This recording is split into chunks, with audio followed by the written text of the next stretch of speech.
Hi, and welcome to this Freeform version 2025 feature video discussing Perforate. Perforate is one of the new tools in version 2025, and it's designed to, well, perforate or create small holes in your model. You can find it in the Detail Clay palette. It's the last item in the palette. This model that we're looking at right now is a scan of a person's lower limb that requires a prosthetic. Inside the prosthetic, people will have a liner that is meant to provide comfort and traction, so we need to create something that is going to cover this region as well as have some holes in it so it's breathable and comfortable. The tool provides several different ways of selecting where you want to perforate your model, so you can paint your selection. There's curve selections, these are curve loops. There's a seed point selection tool which coincides and works with the curve loop selection, or you can select existing points which are annotation points already created in Freeform. Right now, this is not exactly what we're looking for, and trying to paint a complex selection is a little challenging, so oftentimes you will use a combination of tools to do this. I already have a selection made that I'm going to recall.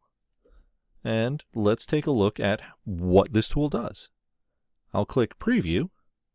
We get a status bar at the bottom. And now we have a preview of the perforations that are going to be created on this model. These are circles. They're spaced out pretty evenly across this region. And this solid mode is going to tell me how this is going to perforate. Hollow mode is going to shell the model and create holes in the regions that are previewed. Or we have a divot mode, which is going to create basically embossed areas where the preview circles are, and it's not going to perform any type of hollowing or shelling operation. So for the hollow, this is going to create a 10 millimeter thick model, and I'll click Apply.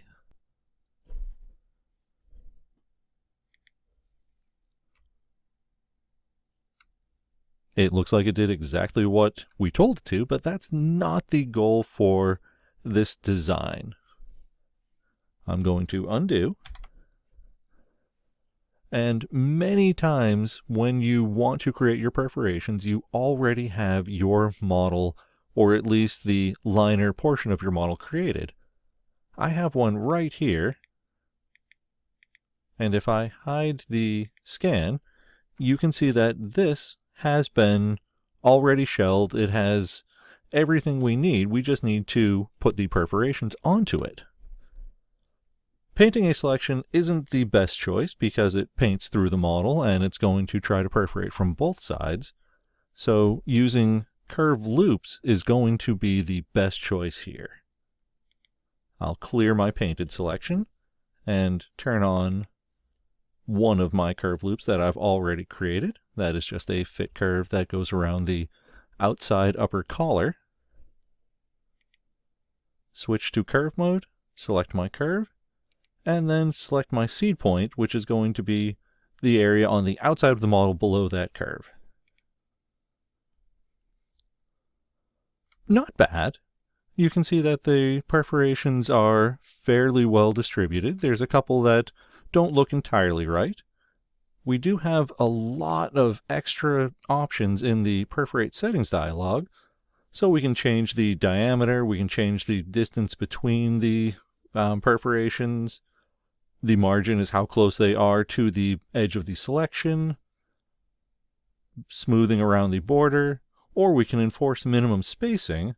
So if I turn this on, and I believe I have to turn this up a little bit, but this will ensure that there's a minimum of 8 millimeters between the center of each of those perforations. Now if I choose divot and my amount is greater than the thickness of this part, when I click Apply, it should punch holes right through it. Excellent. That is just what I was hoping for. I'm going to undo because we have some additional options that make this even more powerful and give you a lot more control over how these points are distributed. If I turn on my lower curve, this here is a circular curve that was projected from a sketch. I can select both of these and set a seed point on the surface between them. And now it's only going to place perforations inside that region. This is very important because this is also going to give me margin control. So if I turn up the margin to something like 3 millimeters, it's going to have a minimum distance from the edges that it's not going to place a perforation. We also have something, actually I will clear this, because we have another mode which I haven't discussed, which is our distribution. Right now, equal triangulation is using the triangulation of the surface model and trying to make it cover that in a fairly uniform way. We have something that's called UV projection, so this is going to try to unwrap and flatten the selected region, and this often provides much more uniform and consistent results, but it has a couple limitations to how it can be created. Right now, this being a fully cylindrical type of shape, there is no way to flatten this out and have something that can be mapped to a flat object. So, we have the choices of either defining certain regions, such as a singular curve loop. And this doesn't have to be a single curve. This could be a collection of curves. So I could have a set of 3, 4, 5, however many curves.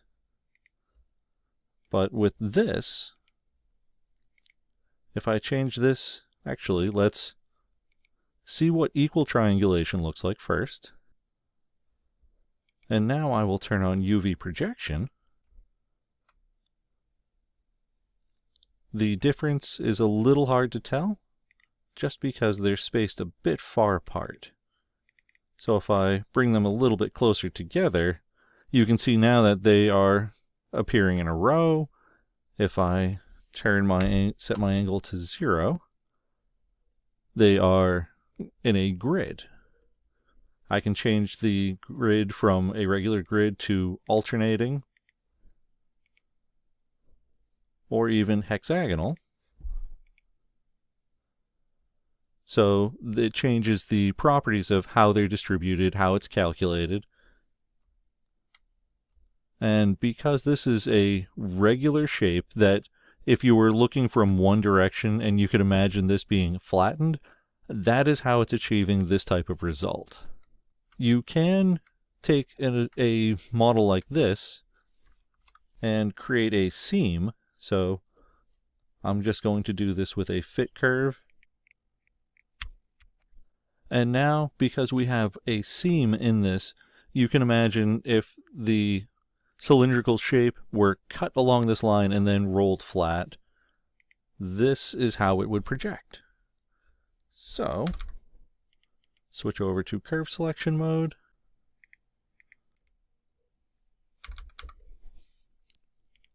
And now preview. Change from equal triangulation to UV projection.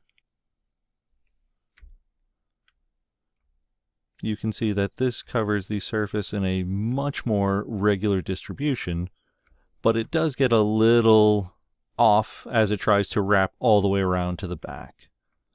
So this may work better in some situations than others, but knowing that this is available, you can design accordingly, and you can end up with spectacular looking results without having to create all of those perforations yourself.